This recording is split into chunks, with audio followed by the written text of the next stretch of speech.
Hey guys, Dave from Nerdarchy, for Nerds by Nerds, hanging out with Nerdarchist Ted. D&D campaign world building. Does this even matter?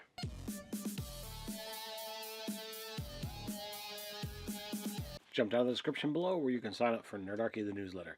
Get weekly gaming tips as well as learn how to game with Nerdarchy. We have a GM 911, which you can find the original post in the description below, and if you have your own you would like to send to us, nerdarchy@gmail.com. So Norkel Bowhunter is basically working on his campaign, building his world, and he wants there to have been, I believe, either 4 or 3 previous ages. I don't remember if this is the 4th age or There could have been 4 ages previously. yes, and like he's trying to math it out and figure out how to properly age it, and I would never even bother with all that, to be honest with you, but that's personally just me. I know some people like to nerd out on these things and figure it out. Also, like if you look at any established campaign setting, I'm sure you can find timelines of Forgotten Realms. Dragonlance had a great one that was fun to read. I believe Dark Sun, you can sift through and find stuff for that as well. And online, you could probably find even more. But here's the thing: like, I don't think your players are going to math out, if it makes sense or not. Really, the amount of work that you want to put on this is going to determine how much work you want to put on it.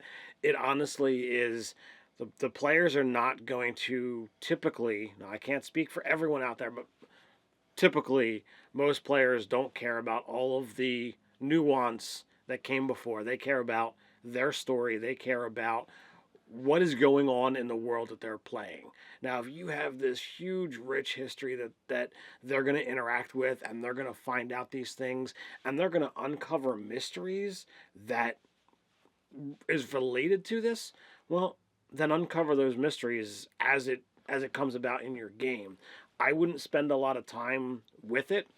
I know in the live action role playing game that Nerdarchist Nate and myself, or Nate the Nerdarch and I, as well as others, when we made our LARP, we were playing in the 4th age, and there were things that happened, and it was literally every time all the nations decided there was going to be a war and this event happened, it would cause the end of the age and it would all, restart. And it was about, okay, well, things were leading up to what would happen if it happened again. Yeah, I mean, he brings that up, and really, like, that's actually just how things happen. Like, if you just look at the real world history, the rise and fall of empires is just, history's full of them. So, I mean, you can look to that and flavor it with magic as well. But you need to, what you should do? You should take a sheet of paper and make 2 columns. The things that are known and things that are unknown, right? That you think are important. And work on the things that are known that are going to come up, and the things that are unknown, work on them as you're doing it. Unless, of course, you just enjoy doing this, doing the campaign building and the world building, then by all means, go right ahead. Depending on how crazy you want to go in the math, I'm sure you can find actual real world data to see how long civilizations have lasted. And just because your ages change, and you're saying, you're kind of like doing a complete reset with each age, there's no reason why you can't have things that are left over from the last age. Like, one of the problems you expressed was, well, I want the humans to come here, but I want the older races to already be there and be established, but then the numbers don't work because of the way humans breed like rats and rabbits. And one of the ways you can fix that is to be like, all right, new age for humans, but we still have stragglers from the last age, and they happen to be these long-lived older races. That's how I would address it. As a general rule of thumb, it's not going to be that clean. Like, it's not like ripping off a Band-Aid with each age and be like, gone, like nothing is left. Unless you are honestly talking about where the gods step in and wipe everything and start anew, with the ground being there and what was there before stays, but new life, comes and sees what's been before. Unless you're talking about that level of age. Yeah, it's almost like it would almost have to be like a planetary extinction. Yes. But leave enough stuff to restart. And that's not going to work. And just the way you mentioned, the way you talk about it, you're like, well, the barriers between planes break down and evil stuff come through, and we got plagues and this and that. That's fine. Like you can do it. You can stagger your ages. Like this could be the fourth age of man, but it may be the second age of dwarves and the first age of elves still, and it could be very much like Lord of the Rings, where your elves are kind of declining and they're on the way out and they're all getting ready to get on the boat and go to the other world, and leave a Middle Earth behind. Hmm. So like in our world, as we're creating and doing things, I don't pay much attention to the things that happened previously because it's not important to my story. And there's some times where something will come up and this will be brought in. I know I ran a fan game where we actually investigated an old, Mecha Arcana golem that was, as tall as a mountain, and literally a mountain grew around it because it's been sitting for so long, and it's that many ages old because it's from one of the first wars, and it was a dungeon because it was that big. Right, and like you described the age as it's been here so long, a mountain grew over it. How long is that? Is that 10,000 years? Is it 100,000 years? Is it 1,000,000 years? I don't know. it it really doesn't matter because the fact that a mountain sprung up around this thing, Wait a minute. What if your wizard can cast carbon dating? that's not a spell in the player's handbook. Okay, phew. I was a little concerned there.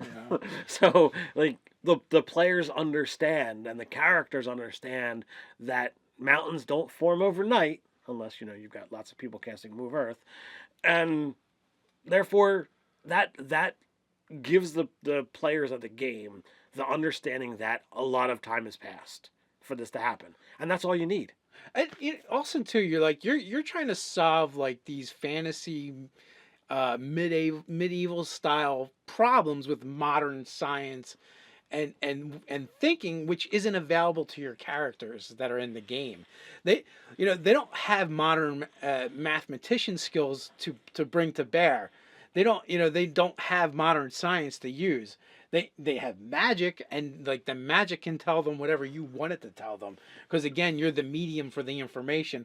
So if you decide that it's only going to let them know, whatever, it's 100 years, it's 1,000 years, or maybe it doesn't even work that way, it's really really old, or it might be like, oh, this is from the first age. Well, how long is the first age? Did it last 100,000 years?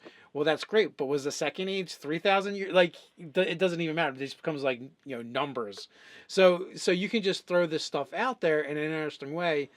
Maybe some of your players will want you to dive deeper, but you can just be like, I don't know, or you don't know. Like, how would you figure that out? Well, if they start coming up with a scientific reason, then right away that they can't figure that out. Like, maybe a person could, but not a person in your world, because they don't have freaking scientists. So I think it all boils down to the fact that do as much as work as you want for your campaign world. If you think it matters and you want to do it, by all means, go for it. And it can literally be whatever you want it to be.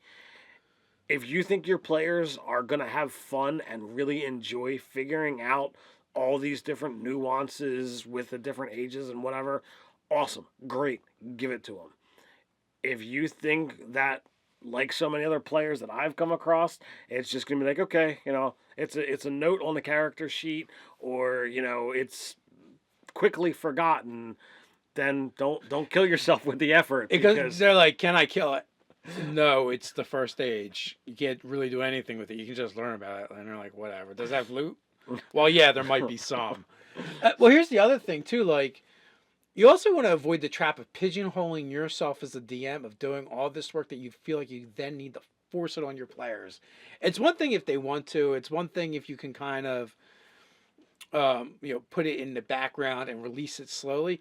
But if you ever feel like you're doing like this 5-minute monologue at a time of telling them what happened in the first stage, even if they didn't ask, then there also might be a problem as well. So you also want to be aware of that. That's a trap that's easy to fall into as a DM.